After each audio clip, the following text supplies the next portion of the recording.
পরাধীন ছিলাম আমরা, এখন আলহামদুলিল্লাহ স্বাধীন হয়েছি।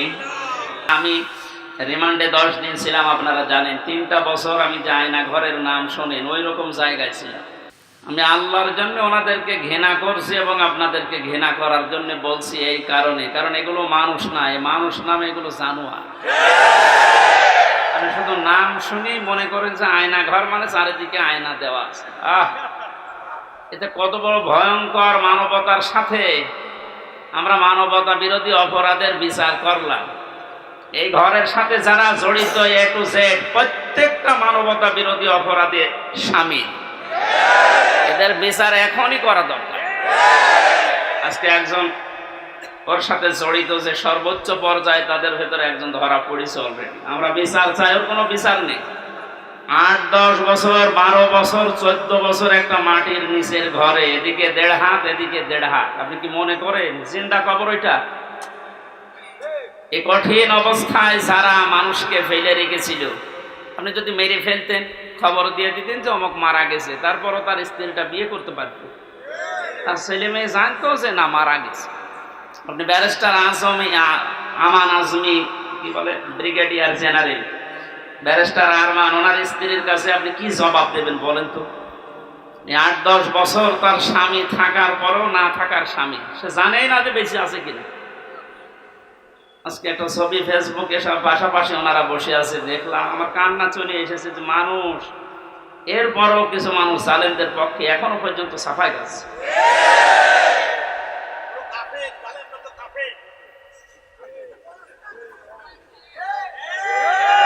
ঠিক আছে ভাইয়া, দেখেন আমার হাতে কোরআন শরীফ, সত্য কথা বলছি। আল্লাহর কসম, আমি যে কষ্ট পেয়েছি 3 বছর, আমার কষ্টের কথা আমি আল্লাহর জন্য মাফ করে দিয়েছি। কিন্তু ওনারা যা করেছে ওটা মাফ পাওয়ার মতো না। ওনারা তো আমার শুধু শত্রু না, ওনারা মানবতার শত্রু, আল্লাহর শত্রু। রিমান্ডে আমার সাথে যে ব্যবহার করেছিল, আল্লাহর ভুল ধরতো মাঝে মাঝে। এই যে অফিসার গুলো ছিল, কাউন্টার টেররিজমের এই মেন দায়িত্বে যে লোকটা ছিল আসাদুজ্জামান, মনিরও তো আগে ছিল, আমার সময় আসাদুজ্জামান, এরপরে এএসপি আতিকুর রহমান, শেখ ইমরান, এই বাগেরহাটে বাড়ি। এই মানুষগুলোর আচরণ আমি মানুষের পাইনি।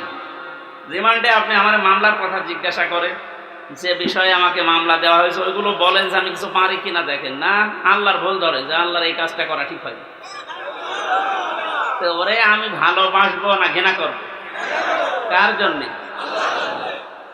কারণ কি, এর আয়াতে হাদিসের পরে যে শব্দগুলো আছে, দেখে যে ব্যক্তি কাউকে কিছু দান করে সেজন্য আল্লাহর জন্য দান করে। এখানে 7 বার আমি আসার চেষ্টা করেছি, লক্ষ লক্ষ টাকা খরচ হয়ে গেছে, কিন্তু আমার উঠতে দেবে। এই জন্য এখানে যদি আপনি কিছু এই খরচটা তোলার জন্য দিয়ে যান, যে ড্রামগুলো দেওয়া আছে, জোর করে না, আল্লাহর জন্য দিয়ে যাবেন। কাউকে যদি কিছু না দেন যে আমি দেব না, তাও যেন আল্লাহর জন্য হয়। এই 4টা কথা যদিও সহজ, কত কঠিন মানা, এখন সে বাস্তবতা চলে এসেছে। এই কঠিন অবস্থায় এই 4টা বিষয় আমরা যারা মেনে চলতে পারি, নবীজি বলেন ফাকাদ ইস্তাকমালাল ঈমান, সে তার ঈমানকে পরিপূর্ণ করে নিয়েছে। এই হাদিসটা আমাদের জীবনে আমল করার তৌফিক আল্লাহ যেন দান করেন, আমিন। মঞ্চে বসা আমার মাজলিসের এই বাগেরহাট জেলার শ্রদ্ধাভাজন সভাপতি, শ্রদ্ধাভাজন জেলা আমির সাহেব, এরপরে যে ভাই সে এই লন্ডন থেকে এসেছে, এই যে আমার আগে কথা বলছিলেন যে ভাই যতগুলো মানুষ এখানে এসেছে, আমার শ্রদ্ধাভাজন মামা শ্বশুর এসেছে আজকে আমার সাথে আমি বাগেরহাট দেখার জন্য। মাওলানা আলমগীর হোসাইন সহ নাম না জানা প্রত্যেকটি আলেমদের হায়াতে তজ্জেবা সিহাতে কুল্লিয়া কামনা করছি। ওয়ারাফা'না লাকা যিকরাক, আল্লাহ এদের মর্যাদা সম্মান আরো বাড়িয়ে দেন। সামনে বসা মুসলমান ভাইরা, পর্দার আড়ালে সম্মানিত মা এবং বোনেরা, প্রশাসনের ভাইরা, প্রাণপ্রিয় বাগেরহাটবাসী, আল্লাহর দরবারে শুকরিয়া জানাচ্ছি, যিনি আমাদেরকে বিজয়ের স্বাদ কি এটাই জীবনে দেখার তৌফিক দিলেন। পরাধীন থাকলে যে কি হয় আমি নিজে টের পেয়েছি, আপনারাও দেখেছি। সবচাইতে বেশি পেয়েছিলাম ওই 10 দিন মাটির নিচে, ওরা সব চারিদিকে 8-10 জন বসা, আমি একা, এমনি আমার শরীর চলে না। এরপরে আবার এরকম ভয়ঙ্কর ঘর, এরকম ভয়ঙ্কর অবস্থা, এক এক দিক থেকে এক রকম উল্টাপাল্টা প্রশ্ন করে। বলেন তো কত একটা অসহায় অবস্থায় ছিলাম, আমার মনে হচ্ছিল পৃথিবী বলতে আর কিছু নেই। 11টা ঘন্টা আমার এই হাতের ভেতরে যে হ্যান্ডকাপ দিয়ে, ওটা ছাতা লাগালে এমনি কেটে যায়, চোখ কালা কাপড় দিয়ে বেঁধে মাটির নিচে ওই ঘরে চারিদিকে শুধু পানির আওয়াজ শোনা যায়। এই উপরে 11 ঘন্টা আমার জোহর আসর মাগরিব এশার নামাজ পড়তে দেয়নি। আমি এশারায় পড়েছি, অজু আছে কি না আছে, অজু করবো কোথায়? বলেন এই কঠিন অবস্থা বাংলাদেশের মতো জায়গায়। আর আমার চাইতে ভয়ঙ্কর ছিল তো ব্যারিস্টার আরমান, ব্রিগেডিয়ার ভাই আমান আজমি ভাই, এদের অবস্থা আরো কঠিন। আমি মাঝে মাঝে 7 মাস 8 মাস 9 মাসের কথা শুনতাম উপর থেকে, যাদের 7 তলায় 9 তলায় গম রেখেছিল। এই গম শব্দটা যদিও ছোট, এটা কত ভয়ঙ্কর জিনিস। আমি তো 7-8 মাস আমি জেলে আছি জানতাম, বাইরের মানুষও জানতো, আমার পরিবার। আর ওদের এই 8-9 বছর জানেই না যে বেঁচে আছে। আমারও গমের মতোই রেখেছিল, কারণ আমার কোনো যোগাযোগ ছিল না, বিচ্ছিন্ন। মার্ডার করে গেছে সে 2 দিন পরে 7 দিন পরে মোবাইলে কথা বলতে পারে বাড়িতে যে আমি আছি। আর আমার 8 মাস হয়ে গেছে, আমি জানি না যে বাইরে কেউ আছে কিনা।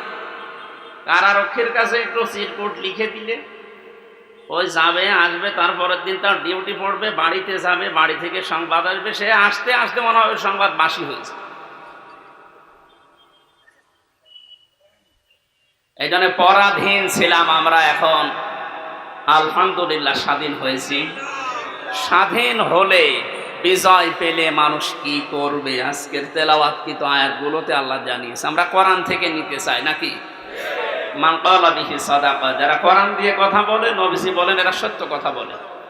এই জন্য আমরা সত্য কথা শুনতে চাই এবং বলতে চাই কোরআন দিয়ে। ওমান আসদাকু মিনাল্লাহি কিলা, আল্লাহর চাইতে সত্য কথা কেউ বলে? আর ওমান হাকামা বিহি আদালা, যারা কোরআন দিয়ে বিচার করে এরা ন্যায় বিচার করতে পারে। সত্যি যদি কোরআনের বিচার ব্যবস্থা কায়েম হয়ে যায়, জালেম সারাস এরা যদি এদের বিচার দুনিয়ায় পেয়ে যায়, এদের উপকার আমাদের উপকার। কারণ জালেমের বিরুদ্ধে মামলা হামজার না, জালেমের বিরুদ্ধে মামলা কার? এটাকে আমি বানালাম। সূরা শূরা 25 নম্বর পারা 6 নম্বর পৃষ্ঠা 12 নম্বর লাইনে 42 নম্বর আয়াত। আল্লাহ পাক বলেন ইন্নামাস সাবিলু আলাল্লাযীনা ইয়াজলিমুনান নাস ওয়া ইয়াবগুনা ফিল আরদি বিগাইরিল হক উলাইকা লাহুম আযাবুন আলীম। এটা তাফসীরে ফি জিলালিল কোরআন। আমি জেলখানায় থাকতে যে তাফসীরগুলো দেখতাম তার ভেতরে এটা একটা, ফি জিলালিল কোরআন। জালেমরা বাস্তবতায় যা দেখলাম, এই জালেমগুলো জানে না যে জেলখানায় বসে বসে সাইয়্যেদ কুতুব এই জিলালিল কোরআন তাফসীর লিখেছে। এইটা জেলখানায় চলতে দেয়, অথচ সাইয়্যেদ আবুল আলা মাওদুদী রহমাতুল্লাহ আলাইহির ফি জিলাকির তাফহিমুল কোরআন ঢুকতে দেয়। ও জালেমরা জানে যে ওইটা চাইতে ওইটা কত বড় কঠিন, আর ওর লিখাই হয়েছে জেলখানায় বসে, ওটা পড়তে দিত। ওখান থেকে রেফারেন্স হিসাবে যেগুলো বলবো বেশিরভাগ ওখান থেকে, বাকিগুলো তাফসীর ইবনে কাসির। আল্লাহ পাক বলেন কিয়ামতের ময়দানে আমি আল্লাহ নিজে মামলা দায়ের করব, আমি নিজে কেস করব, নিজে অভিযোগ দায়ের করব তাদের বিরুদ্ধে যারা মানুষ হয়ে মানুষের উপরে অত্যাচার চালিয়েছে। ইয়াজলিমুনা নাস, আল্লাহ ইয়াজলিমুনা এটা মোজারে দিয়েছেন, বর্তমান ভবিষ্যৎ, প্রেজেন্ট ফিউচার। নাস দিয়েছেন আল্লাহ, ইয়াজলিমুনা আর মুসলিমুনা দেয়নি। মানুষ হয়ে যারা মানুষের জুলুম উপরে জুলুম করে, তাদের অধিকার নষ্ট করছে, করবে, তারা মামলার আসামি হামজা না আল্লাহ? বাংলাদেশে এই 15 বছরে আপনি যা করেছেন মানবতার সাথে, আপনি শুধু হামজার একা মামলার আসামি না কিয়ামতে আপনি 15 কোটি মানুষের এবং আল্লাহর মামলার আসামি। আল্লাহর মামলার আসামিদেরকে আমরা এই মুক্ত স্বাধীন দেশে আর দেখতে চাই? কোনো দরকার নেই। শয়তান যেমন আল্লাহর গজব প্রাপ্ত, এগুলো আল্লাহর গজব প্রাপ্ত। শয়তান একজনের সাথে দোস্তি করেছিল, সারাদিন বন্ধুত্ব করার পরে সন্ধ্যাবেলা শয়তান ওরে ডাক দিয়ে বলছে, বন্ধু সারাদিন তো তোমার সাথে চললাম ফিরলাম খেলাম, আমি এখন আর থাকতে চাই না, আমি গেলাম। কেন? আমি তোমার সাথে থাকতে ভয় পাই। আমার সাথে থাকতে ভয় পাও, সারাদিন তো ছিলে, কে তুমি? আমার পরিচয় তো ওইভাবে আগে নাওনি, আমি হচ্ছে ইবলিশ, সুরত ধরে এসেছিলাম।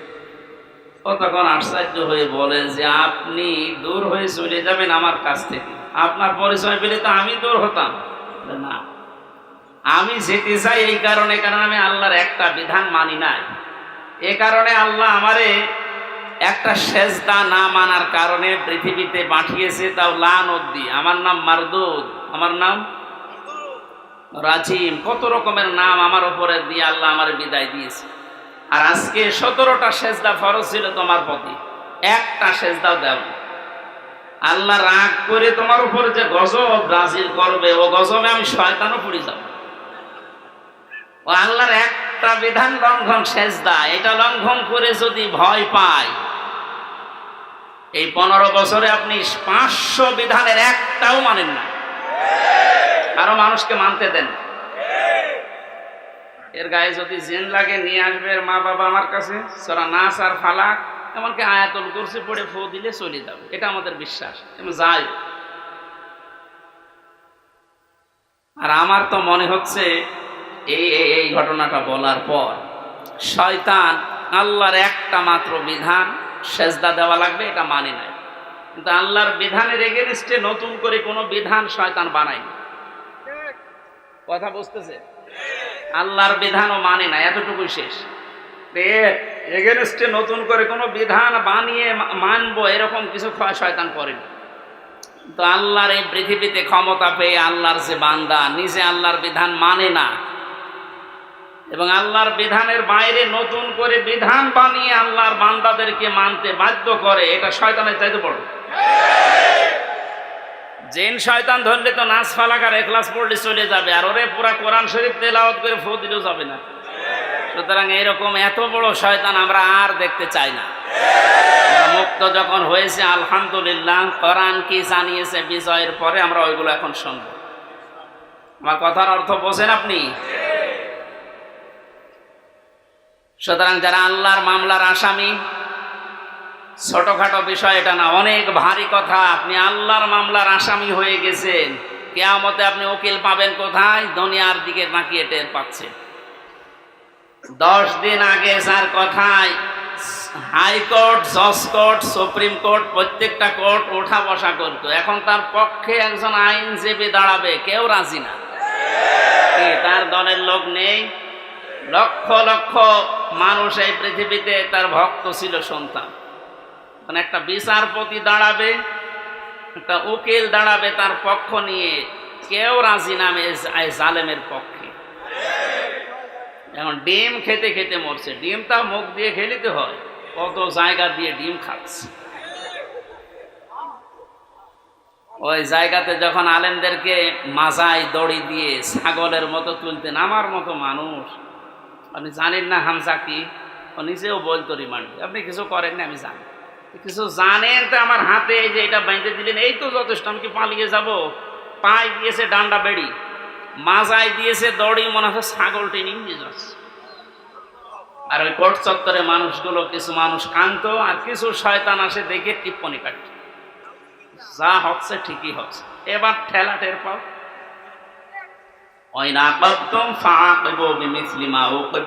যতটুকু আপনার উপরে করা হয়েছে অতটুকু আপনি করেন, ওর চাইতে বেশি না। অতটুকু করলেও আপনি এই 15 বছর দুনিয়ায় বেঁচেও থাকতে পারবেন না।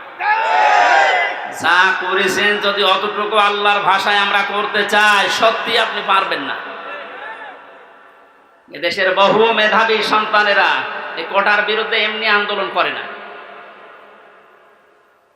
বিশেষ করে এই 17 বছরের বাস্তবতা আমার জীবনে আমি যতটুকু দেখেছি, আপনি তাকান তো, অনার্স মাস্টার্স করার পরে বিশ্ববিদ্যালয়ে ফার্স্ট ক্লাস ফার্স্ট হওয়ার পরেও নেবে না, দলীয় পরিচয় পেছনে বিএনপি করে, শিবির করে, এইটা একদিন। আরে ওইগুলো না দেখে আমার মেধা আছে কিনা ওইটা দেখ। কত বড় জুলুমের শিকার বানিয়ে রেখেছিলেন এই ছাত্র জনতাকে বলেন। আল্লাহ এমনি এমনি নাড়া দেয়নি। কোরআনের পাখি সেই 15-16 বছর আগে একবার বলেছিল যে একটু 12 কোটি জনতা নাড়া দেবে, গাছের গোড়া ধরে দিল্লি গিয়ে পড়বা মামু বাড়ি, ঠিক তাই খাপের খাপ মমতাজের বাপ মিলিয়ে গেছে। আরে আমরা তো কিছু করি না, খালি হাতে, তাহলে একটু নাড়া দিয়েছি, তাও সবাই না, খালি ছাত্ররা, আর একেবারে জায়গা মতো যে পুলিশ। শ্বশুর বাড়ি আমাদের তো মামার বাড়ি।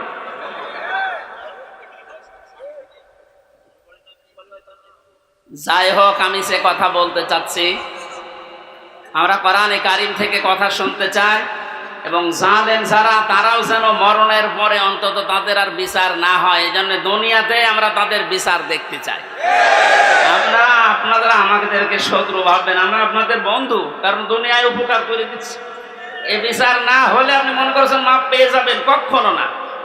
আল্লাহর কাছে যা করেছিলেন ওনাকে বলেন, উনি ইচ্ছা করলে মাফ করে দিতে পারে। কিন্তু হামজার সাথে ব্যারিস্টার আরমানের সাথে যা করলেন, এইটা আমরা যতক্ষণ মাফ না করবো আপনি মাফ পাবেন না। কারণ আপনি আমাকে আর আরমানকে শুধু কাঁদিয়েছেন তা না, আমার স্ত্রীকে কাঁদিয়েছেন, আমার মেয়েকে কাঁদিয়েছেন। আমার ছোট মেয়েটা আজ পর্যন্ত আমার চেনে না, আমার কাছে আসে না, ভয়তে বলে যে ও হুজুর, ওরকম হুজুর বহু আসে।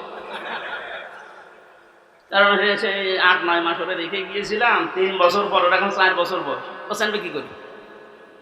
সুতরাং আপনি শুধু আমার একা ক্ষতি করেননি, আমার মা বাবার ক্ষতি করেছেন, আমার স্ত্রীর ক্ষতি করেছেন, আমার সন্তানের ক্ষতি করেছেন, আমার সংসারটা নষ্ট করে দিয়েছে। সব কিছু এরকম হামসা একা লক্ষ লক্ষ মানুষ এই দেশে আমার মতো ব্যক্তি, আপনি মাপ পাবেন কয়জনের? 1 জন 2 জন 5 জন মাপ, কয়জন মাফ করতে পারে বলেন? এই লোকটাকে যদি আপনি মেরে ফেলেন তাহলে ওনার বিচার কি? ওনারও মেরে ফেলা লাগবে। ওনাকে যদি আমি মেরে ফেলি, আমার একটা বিচার এই যে আমাকে যদি মেরে ফেলেন তাহলে বিচার শেষ। কথা বলছেন আমার? আর একটা সিস্টেম আছে, হ্যাঁ, ওনার স্ত্রী, ওনার মা বাবার সন্তান আদি যারা, ওরা যদি মাফ করে দেয় টাকা পয়সা নিয়ে, জরিমানা নিয়ে, তাহলে মাফ হবে। তাছাড়া আর কোনো সুরত নেই। ওই 10 বছর 15 বছর 18 বছর 30 বছর জেল দিয়ে ওই লোকটা শুধু জেল খাটাই হবে, তার উপর আবার আরেকটা জুলুম হয়ে যায়। কিন্তু ওনাকে মাপ পাওয়ার জন্য কোরআনে কারিমে হাদিসে যে 2টা বিষয় আমরা পাই। 1 নম্বরে ওনারে মাপ পাওয়ার জন্য ওনারে মেরে ফেলা লাগবে। এক কথা বলে না কেন? 2 নম্বরে শুধু মেরে ফেলা না, ওনার আত্মীয় স্বজন তো টাকা পয়সা নিয়ে দিয়ে বলে যা মাফ করে দিলাম, ঠিক আছে। তাছাড়া মাপ পাওয়ার আর কোনো লাইন আছে? লাইন আছে?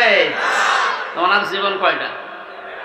উনি আমাকে মেরেছে, আমি ওনাকে মেরে ফেললাম, শেষ হয়ে গেল। কিন্তু ওই লোকটা যদি 500 মানুষ 2700 ছাত্র হত্যা করার কারণ হয়, ওকে 2700 বার মারা লাগবে। ওরে 2700 বার মারা যাবে, এমনি মরে যাচ্ছে তো 2700 বার মারা যাবে কোন কায়দায়? একবার মরলে তো শেষ। 2699 বার এখনো মারা লাগবে, তো আমি মারবো কি করে? কারণ এতগুলো মানুষ এই কয়েকদিনে আমার সামনে 14 জন মারা গেছে, আমার সামনে। আমি মরণের পর 5 তারিখে যেদিন স্বাধীন হয়ে যায়, 6 তারিখে সকালবেলায় প্রত্যেকের বাড়িতে আমার যা সমর্থ ছিল, এমনিতে আমিও মুসলিম, যতটুকু পেরেছি 2 মাস চলার মতো তাদেরকে দিয়ে এসেছি। নেন, হাসপাতালে গিয়েছিলাম দেখতে, এক একজনের যে অবস্থা, এই জায়গায় গুলি লাগিয়ে, এই জায়গায় বন্দুক লাগিয়ে দিয়েছে, এই জায়গায় লাগিয়ে দিয়েছে, লজ্জাস্থান নষ্ট হয়ে গেছে।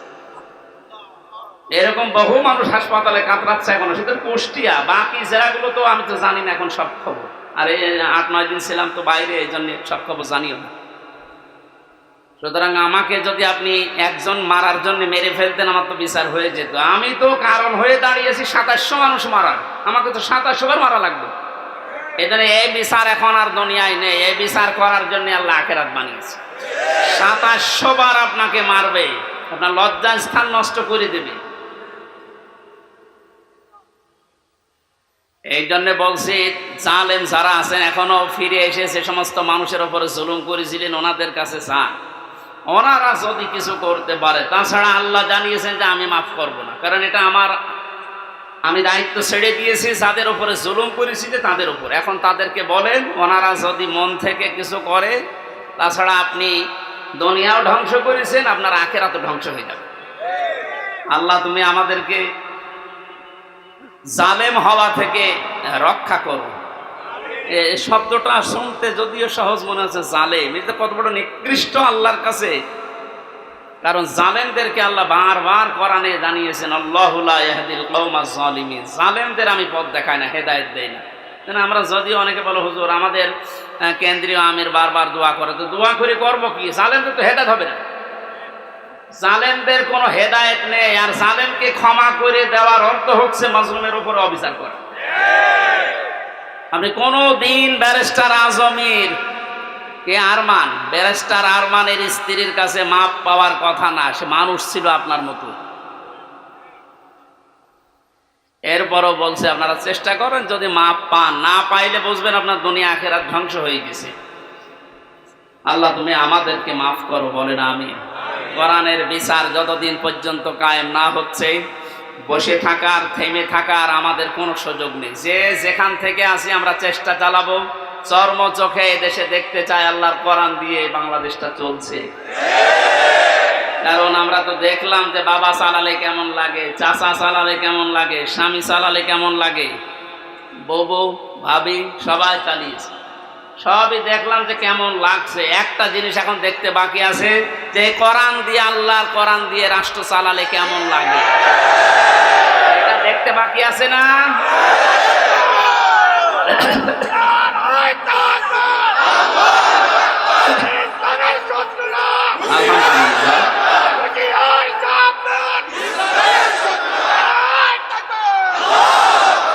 এইটা দেখতে যখন বাকি আছে, আমি মুসাফির মানুষ, মাজলুম মানুষ এবং অসুস্থ মানুষ।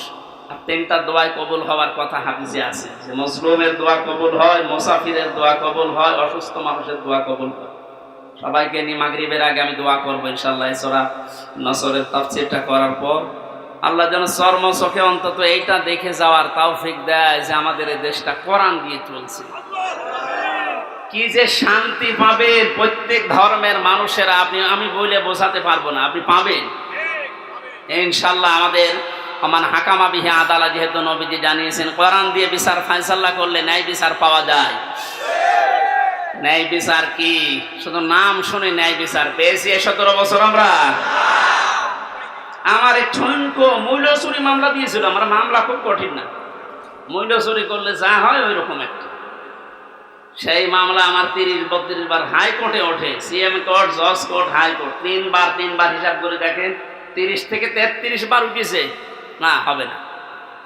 আর এদিকে প্রতিদিন আপনি টিভির সামনে বসে বলি ছড়ান যে আমরা ন্যায় বিচার কায়েম করছি। এই ন্যায় বিচারের একটা নমুনা। যা করেছেন বিচার ব্যবস্থায়, যাদেরকে বসিয়েছেন প্রত্যেকটা অবিচার করেছে। আর আমার 164 যে ম্যাজিস্ট্রেট নিয়েছিল, ওই শয়তানকে আমি জেলখানায় যাওয়ার 3 মাস পরে দেখি ও ভেতরে ঘুরে বেড়াচ্ছে। এখানে কেন?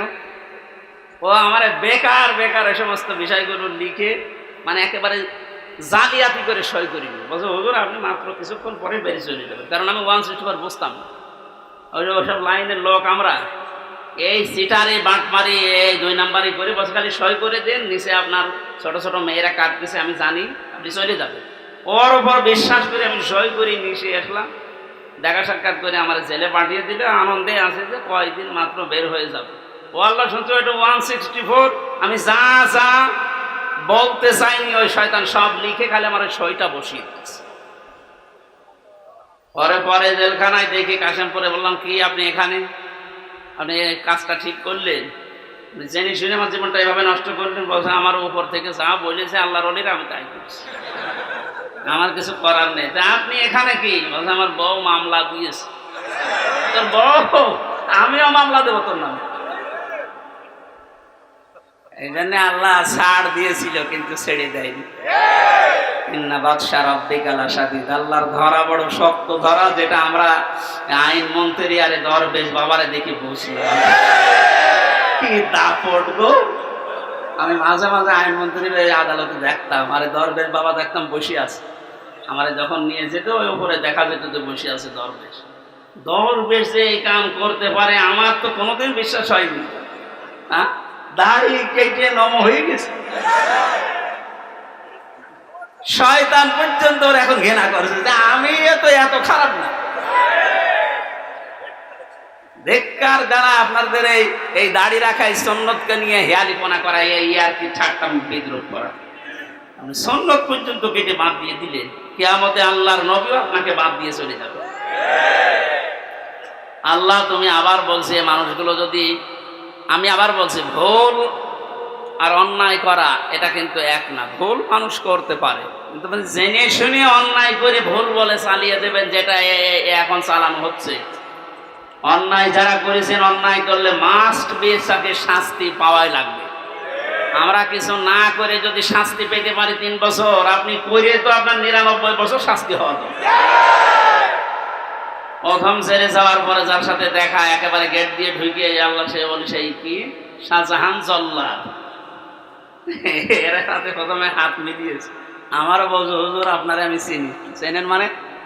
ওই যে টেলিভিশন আছে ভেতরে, মেমোরি কার্ডে ওয়াজ ভরে নিয়ে আসলে শুধু আপনার আর আজহারি সাইদি সাহেব এদের ওয়াজ দেয়, আপনার আমি চিনি। আপনার নাম কি? শাহজাহান জল্লাদ ভুইয়া। ভুইয়া কেন? আমার বংশের নাম। অথচ ওর 167 বছর না কত বছর যে এখনো ভুইয়া ছাড়েনি। এরকম বহু শয়তান আছে, ও মরিয়ে যাবে তাও ওই ভুইয়া ছাড়েনি। আবু জাহেলের গলার ভেতরে যেদিন তরবারি চালাচ্ছিল, বলছে কে? নামে আব্দুল্লাহ ইবনে মাসউদ। কি করবি? গলা আলাদা কর, একটু বড় করে কাট। বড় করে কাট মানে?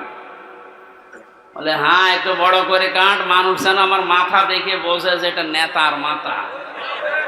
আমার মনে হয় এর মতো এখনো পর্যন্ত অনেক শয়তান, সব শেষ হয়ে গেছে, এরপরও বৃদ্ধি কমছে না। বিভিন্ন জায়গা থেকে ভিডিও বার্তা দিয়ে মানুষকে শুধু উত্তেজিত করছে, আর কোনো লাভ হবে না ইনশাআল্লাহ। আপনি যাই করেন আর কোনো লাভ হবে না, এদেশের মানুষ বুঝে গেছে। ধোঁকা দিয়ে বোকা বানিয়ে বেশি দিন রাখা যায় না। এই জন্য কোরআনের বিচার ব্যবস্থা যদি কায়েম হয়, দল মত এখানে আর নেই। সবাই যেহেতু আমরা মুসলিম, 96% মুসলমানের দেশে কোরআনের বিচার চলবে না মানে? এই কথা বলেন না কেন? এ বিষয়ে কারো দ্বিমত আছে? আপনি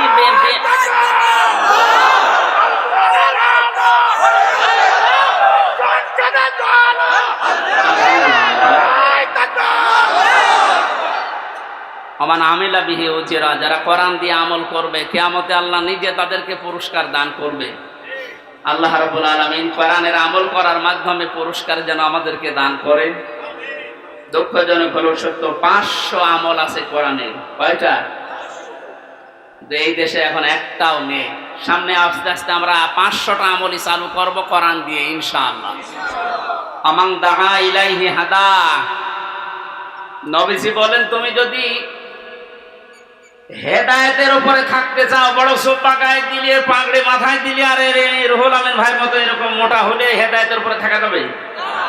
হেদায়েতের উপরে থাকতে হলে কোরআন দিয়ে ডাকা লাগবে। আমান দাআ, এখানে প্রাণ আছে, দাআ ইলাইহি হাদা। কেউ যদি হেদায়েতের উপরে থাকতে চায়, সে যেন মানুষকে কি দিয়ে ডাক দেয়? তাহলে আজকে থেকে আমার দাওয়াতি কাজের মেন টার্গেট হবে কি বলেন তো? নবীজিকে পর্যন্ত আল্লাহ আদেশ দিয়েছেন, ইয়া আইয়ুহার রাসূল বাল্লিগ মা উনজিলা ইলাইকা মির রাব্বিক।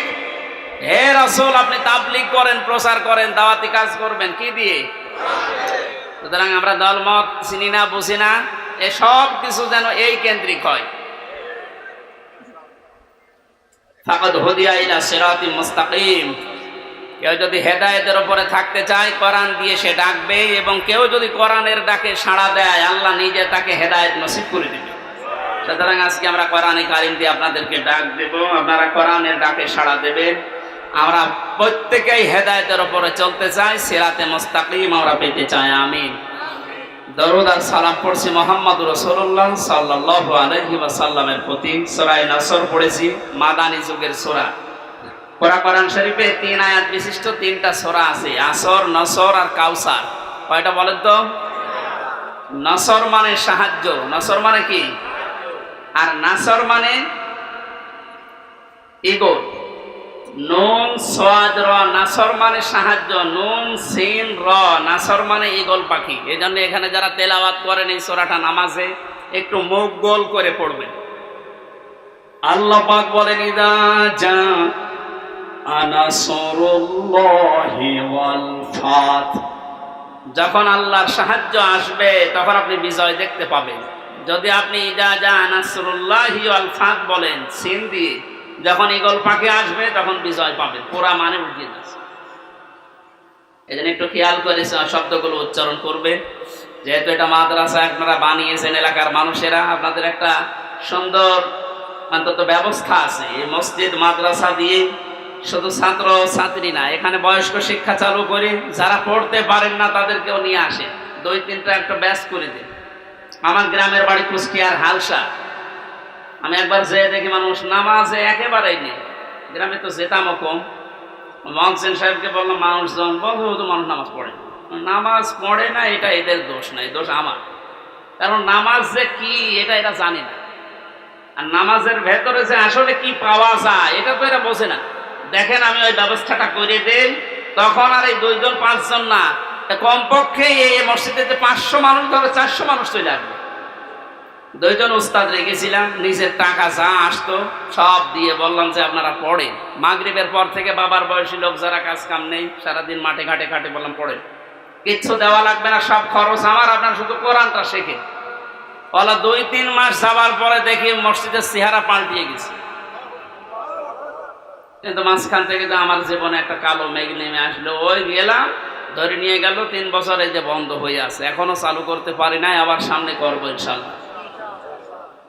আমি দেখেছিলাম মাত্র 2-2.5 মাসের ব্যবধানে কত মানুষ এই যে নামাজে, তখন তাদেরকে পিটিয়েও আপনি দূর করতে পারবেন না। সুতরাং এখানে মাদ্রাসা মসজিদ বানিয়েছে বয়স্কদের জন্য, মাগরিব থেকে এশা থেকে আরো রাত 9টা-10টা পর্যন্ত কোরআন কেন্দ্রিক আসেন সবাই, দলমত নির্বিশেষে। তখন আপনাকে কোরআনে কারিম নিজেই হেদায়েত দিয়ে পথ দেখিয়ে দেবে। এই জন্য তেলাওয়াত শুদ্ধ করা দরকার। এখানে বহু মানুষকে আমি দেখি, একটু বলেন তো ভাই, 7টা আয়াত পড়ে সূরা ফাতিহার 7টায় ভুল পড়ে, অথচ 10 বছর নামাজ পড়ছে না। এটা তেলাওয়াত শুদ্ধ করা দরকার। আল্লাহ পাক জানিয়েছেন, ইদা জাআ নাসরুল্লাহি ওয়াল ফাত, যখন আসবে আল্লাহর সাহায্য তখন আপনি বিজয় দেখতে পাবেন। এতদিন পর্যন্ত আমরা আল্লাহর সাহায্য কি এটা পাইনি, এই জন্য বিজয়ও পাইনি। বদরের ময়দানে বিশ্বনবী মাত্র 80 জন মানুষ নিয়ে গিয়েছিলেন, না 313 জন, আর ওদের ছিল 1000 এর উপরে।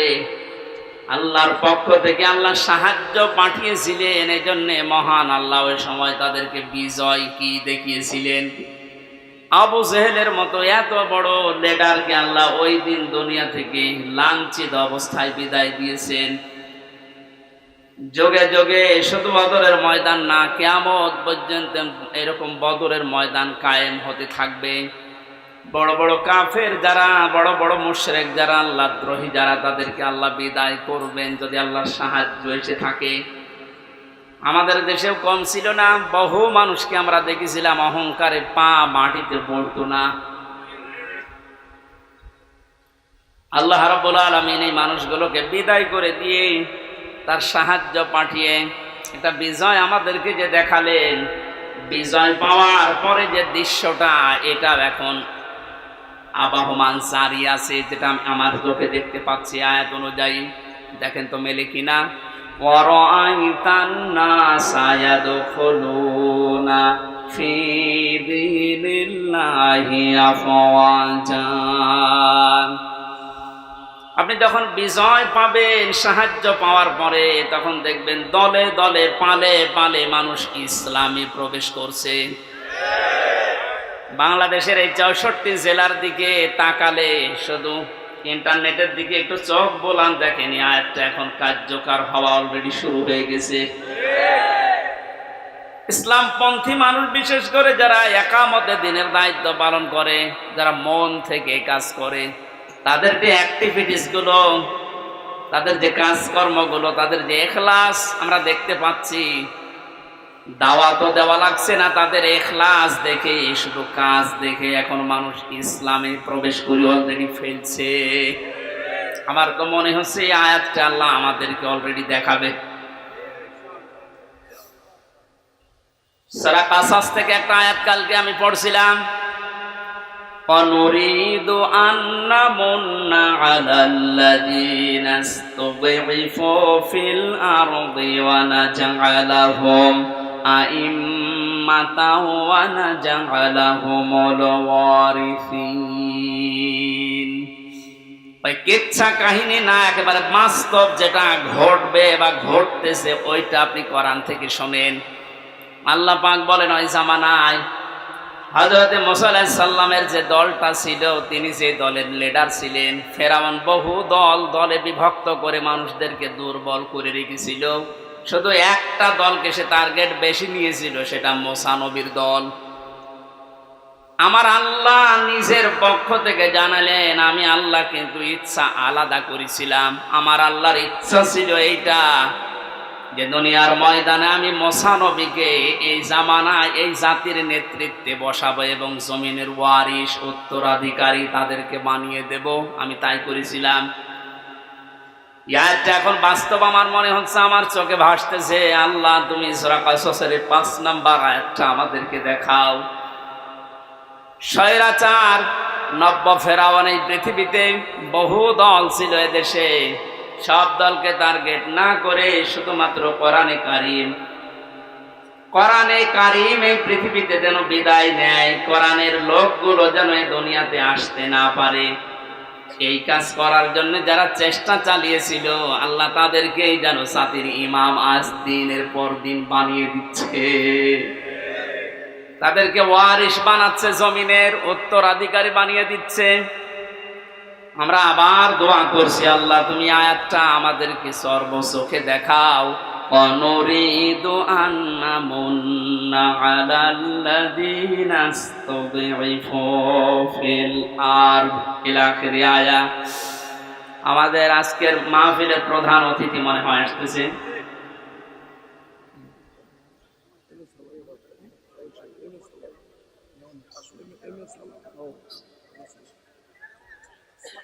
আজকের মাহফিলের প্রধান অতিথি সাবেক সংসদ সদস্য, প্রার্থী ছিল সাবেক, জনাব মোহাম্মদ আব্দুল সালাম, এম এ সালাম বা আব্দুল সালাম ভাই আসতেছেন। আমরা কোরআনের পক্ষ থেকে তাকে স্বাগতম জানাচ্ছি। লিল্লাহি তাকবীর, লিল্লাহি তাকবীর। আব্দুল সালাম ভাইয়ের আগমন কোরআনে কারিমের মাহফিলের পক্ষ থেকে। আপনাদের এলাকার সন্তান, আমি তো পরিচিত না ভাইয়ের সাথে। তাফসীরুল কোরআন মাহফিলে উনি শত ব্যস্ততার ভেতরেও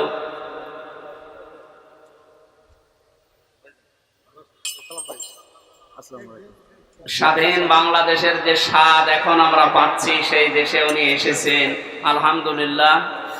সালাম ভাই একটু পরে কথা বলবেন ইনশাল্লাহ। আমরা আয়াতটা শেষ করিনি, আপনারা আছেন তো? পারিবারিক জীবন নিয়ে যে বইটা আমি লিখেছিলাম, ওই বইটা আমি নিয়ে এসেছি। ওইটা আপনারা যাবার সময় গেটে আছে আমার গাড়িতে, ওই ডানের গেটে নিয়ে যান, কাজে লাগবে স্ত্রীদের জন্য। আমি ওইদিকে যাচ্ছি না, ওটা লিখেছিলাম জেলখানার দৃশ্যগুলো দেখে। আজকে আমাদের মাহফিলে যিনি এসেছেন প্রধান অতিথি হিসাবে জনাব এম এ সালাম ভাই, উনি আর কিছুক্ষণ পরে আপনাদের সামনে দোয়া নেবেন, কথা বলবেন। আমরা আয়াতটা শেষ করি, যেহেতু তাফসীরুল কোরআন মাহফিলে। অরায়তান নাসা ইয়াদখুলুনা ফি দীনিল্লাহ। একটু আওয়াজ কম করা লাগবে ভাই, একটু আওয়াজ কম করেন, কয়েক মিনিট আমি আয়াতটা শেষ করি, কথা বলা যাবে না। একটু পরে কোরআনের আয়াতের দিকে তাকালে আমি যেটা দেখতে পাই, ইয়াদখুলুনা, এটা মুজারে, বর্তমান ভবিষ্যৎ, প্রেজেন্ট ফিউচার। ফি দীনিল্লাহ, আল্লাহর দিনের ভেতরে। বলেন তো দিন কার? দিন কি আমির হামজার, এম এ সালামের? কার? দিন আল্লাহ। বলেন দিন কার?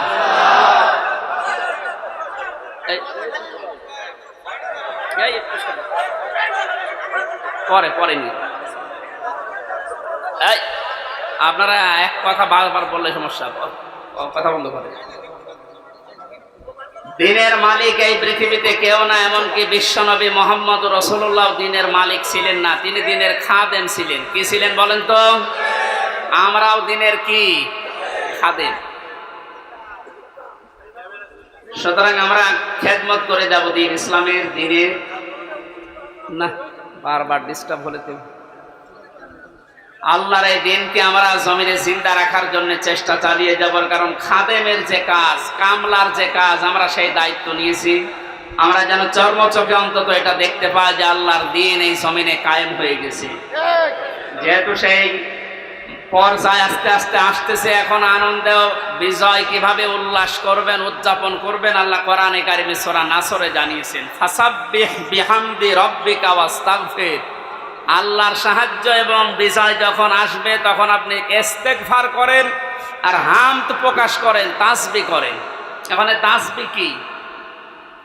এক একটা সৃষ্টি জগতের তাসবিহ হামদ এক এক রকম। গাছের হামদ হচ্ছে সকালে আর বিকালে ছায়াটা লম্বা করে দিয়ে সেজদা দেওয়া, এটা তার হামদ, তার প্রশংসা। সৃষ্টি জগৎ যে যেখানে আছে ওইভাবে প্রশংসা আদায় করে। আমাদের প্রশংসা আদায় করার মাধ্যম কি? আমাদের যদি হামদ প্রকাশ করা লাগে একেবারে টুটি পর্যন্ত খেয়ে আলহামদুলিল্লাহ বললাম হয়ে গেল না, এটা না। আপনি এটা খাবারের পরে যে শক্তি অর্জন করলেন, আপনার মেধা, আপনার যোগ্যতা, যা যা পেলেন, এইটা আল্লাহর দিন এই পৃথিবীতে জারি করার জন্য, প্রচার করার জন্য, কায়েম করার জন্য আপনি ব্যয় করবেন, এটা হচ্ছে হামদ। আল্লাহ এই হামদ করার তৌফিক এখন আমাদেরকে দেন। ওয়াস্তাগফির, ইস্তেগফার করা, পূর্বের যে সমস্ত অপরাধগুলো করেছি সামনে আর করব না, সচেতন হয়ে যাব, এই হিসাব নিকাশ করে আমরা ইস্তেগফার করব আল্লাহর কাছে। এই এদিকে তাকান, ইস্তেগফার আর তাওবা এই দুইটা জিনিস কিন্তু এক না। আপনি সব সময় ইস্তেগফার করতে পারেন, আস্তাগফিরুল্লাহ আস্তাগফিরুল্লাহ আস্তাগফিরুল্লাহ পড়তে পারেন সব সময়। সবচাইতে আল্লাহ বেশি খুশি এই শব্দটা শুনলে, যে আস্তাগফিরুল্লাহ, হে আল্লাহ আমি ক্ষমা চাই। আর তাওবা জিনিসটা আলাদা। এই দুইটা শব্দের অক্ষরগুলো এক না, তাওবা লিখতে হলে, ইস্তেগফার লিখতে হলে শব্দগুলো এক না, আবার ভাব অর্থও এক না, এবং বাস্তবে সাংবিধানিক অর্থ, পারিভাষিক অর্থ এক না। ইস্তেগফার সব সময় আপনি করেন, তাওবা করলে কি হয়, পেছনের অপরাধ শুধু মাফ হয়ে যায় না, ওই জায়গাটা আল্লাহ নেকি দিয়ে ভরাট করে দেয়। আল্লাহ এখানে জানিয়েছেন ওয়াস্তাগফির, হে নবী আপনার উম্মতদেরকে বলেন যারা, তারা যেন বিজয় পেলে লাফালাফি না করে, আনন্দ উল্লাস করতে গিয়ে আল্লাহর বিধানের বাইরে চলে না গিয়ে তারা যেন ইস্তেগফার করে। তাওবা, ইস্তেগফার এগুলোর ভেতরে নিমজ্জিত থাকে। ইন্নাহু কানা তাওয়াবা, অবশ্যই তিনি তওবা কবুলকারী, ইস্তেগফার করলে তাকে মাফকারী। আল্লাহ এই আয়াতগুলো চর্মচোখে আমাদেরকে দেখার তৌফিক দিন, আমিন।